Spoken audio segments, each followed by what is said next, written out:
የሆነ ጊዜ ላይ አንድ ወዳጅ የሆነ ጥያቄ ጠየቀኝ።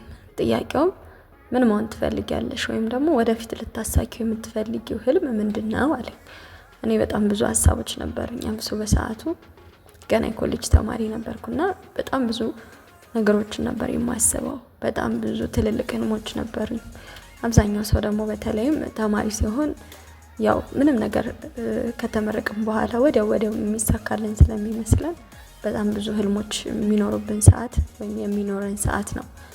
የኮሌጅ ተማሪ ሆነን ወይም ሌላም የሃይ ስኩልም ተማሪ ሆነን ማለት ነው። ከዛ ህልሞቼን ነገርኩት። በጣም ብዙ ማንም ሰው በህሊናው አይደለም ማለት በህሊናው ሊያስባቸው ይችላል፣ ግን መሬት ላይ ወርደው ይታሰባሉ ተብሎ የማይታሰቡ በጣም ትልልቅ ህልሞች ነገርኩትና በጣም ጥሩ ነው አለኝ። ከዛ ግን እነዚህን ለማሳካት ዛሬ ላይ ምን እያደረግሽ ነው አለኝ። በጣም ትልቁ ጥያቄ ይሄ ነው። ዛሬ ላይ ምን እያደረግሽ ነው? በሰዓቱ እኔ ምንም እያደረግኩ አልነበረም። እውነት ለመናገር እነዛን ነገሮች ከማለም ከማሰብ በዘለለ ሌላ ምንም ነገር አድርጌ አላውቅም። እነዛን ህልሞቼን ለማሳካት ዛሬ ላይ በሰዓቱ ምንም እየሰራው አልነበረም እና የጠየቀኝ ጥያቄ በጣም ነበር ያስደነገጠኝ። ምንም እየሰራው ስላልነበረ ማለት ነው። ስለዚህ የሆነ የምታስቡት ሀሳብ ካለ ነገ ላይ ህልም ካላችሁ ኢቨን ህልም የምንለው ይሄ በጣም ትልቅ ነገር እንኳን ባይሆን ራሳችሁን ለመግዛት ራሳችሁን በኢኮኖሚ ለመደገፍ በኢኮኖሚ ብቻ አይደለም በሰላምም በደስታም ጓደኞቻችሁ ጋር ለሚኖራችሁ ግንኙነት ቤተሰባችሁም ጋር ለሚኖራችሁ ግንኙነት የምታስቡትን ነገር የምትፈልጉት ቦታ ላይ ለመገኘት አሁን ላይ ምን እያደረጋችሁ ነው ጥያቄው። ዛሬ ላይ ደርሳችኋል እዛ ቦታ ወይም አልደረሳችሁም? እሱ ገና ወደፊት የሚታይ ነው። ግን እዛ ለመድረስ የሆነ መንገድ አለ አይደል? 1 2 እያልን የምንራመደው ሰው የትኛው ላይ ናችሁ እናንተ? የትኛው የህይወት መንገድ ላይ ናችሁ? ወይም ወደዛ ቦታ ወደ ህልማችሁ ወደ መልካም ነገር የሚወስዳችሁን ቦታ ይዛችኋል ወይ? ለምሳሌ ማንበብ ከሆነ እያነበባችሁ ነው። ቢዝነስ ከትንሽም ቢሆን መስራት ሊሆን ይችላል። ያን እየሰራችሁ ነው ወይስ የትኛው ላይ ናችሁ? ወይስ ደግሞ እንዲሁ ዝም ብላችሁ እግዚአብሔር ያውቃል ብላችሁ ቁጭ ብላችኋል?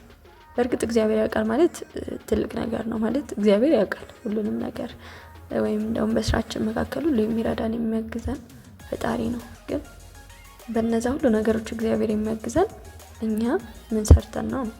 እኛ ስንሰራ፣ እኛ ስናስብ፣ እኛ ስንዘጋጅ ነው እግዚአብሔር የሚረዳን እንጂ መቼም ከቤት ቁጭ ካልንበት ወይ በጣም እድለኛ ሰው ወይ ጻድቅ ሰው ካልሆናችሁ በስተቀር እግዚአብሔር በዛ ልክ ፈቅዶላችሁ ካልሆነ በስተቀር መቼም ያለፋ ሰው የትም ይደርሳል ብዬ አላስብም።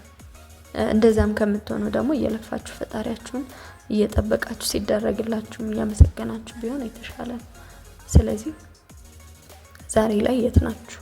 ወይም ነገ መድረስ ለምትፈልጉት ነገር ዛሬ ምን ያክል እየተጓዛችሁ ነው? ምንም ያክል ሊሆን ይችላል። በነገራችሁ ላይ በጣም አጭር እርምጃም በጣም ትንሽ እርምጃም ሊሆን ይችላል። ግን እነዛ ትንሽ እርምጃዎችም ቢሆኑ አንዳንድ እያሉ ሲሄዱ በጣም ብዙ እርምጃ ነው። ይህንን ለማድረግ ደግሞ ምን ታደርጋላችሁ መሰላችሁ? ዛሬ ያላችሁ ቀን አሁን ነው።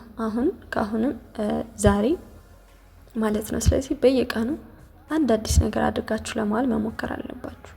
በቃ ዛሬ ከትናንት የተሻለ ሰው ከሆናችሁ 1 አመት ሙሉ ሲሰባሰብ እናንተ የዛሬ አመት በጣም ፍጹም ሌላ ሰው ነው የምትሆኑት ማለት ነው። ስለዚህ ያን ለማሳካት ዛሬ ምን እያደረጋችሁ ነው ማለት ዛሬ አሁን ምን እየሰራችሁ ነው ማለት ነው። ዛሬ ለምሳሌ አሁን የሆነ ሰው ቋንቋ አሪፍ አዳብሮ ለመማር ቢፈልግ ዛሬ 2 ወይም 5 የእንግሊዝኛ ቃላቶችን ወይም ሴንቴንስ ቢሸመድድ ወይም ቢይዝ በቃሉ የዛሬ አመት ምን ያክል ሊሆን እንደሚችል አስቡት። ስለዚህ ኦልሞስት አሪፍ የሚባል ቢያንስ የተወሰነ ካለበት በጣም የተሻለ ተናጋሪ ሊሆን ይችላል ማለት ነው በእንግሊዝኛ። ልክ እንደዛ ዛሬ ላይ አንድ ነገር ነገ አንድ ከዛ አንድ በቃ ግማሽ ምን የተወሰነ በቃ ትንሽ እርምጃ በመራመድ ከዛ የዛሬ አመት ወይም የዛሬ 5 አመት የተሻለ ቦታ ላይ መሆን ይቻላል።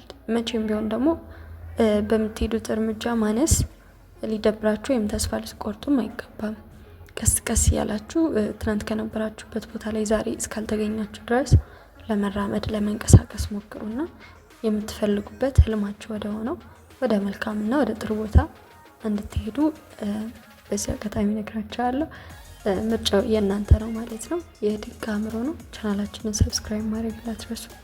ቀጣይ በሌላ ቪዲዮ እስከምንገናኝ ሰላም ሁኑ።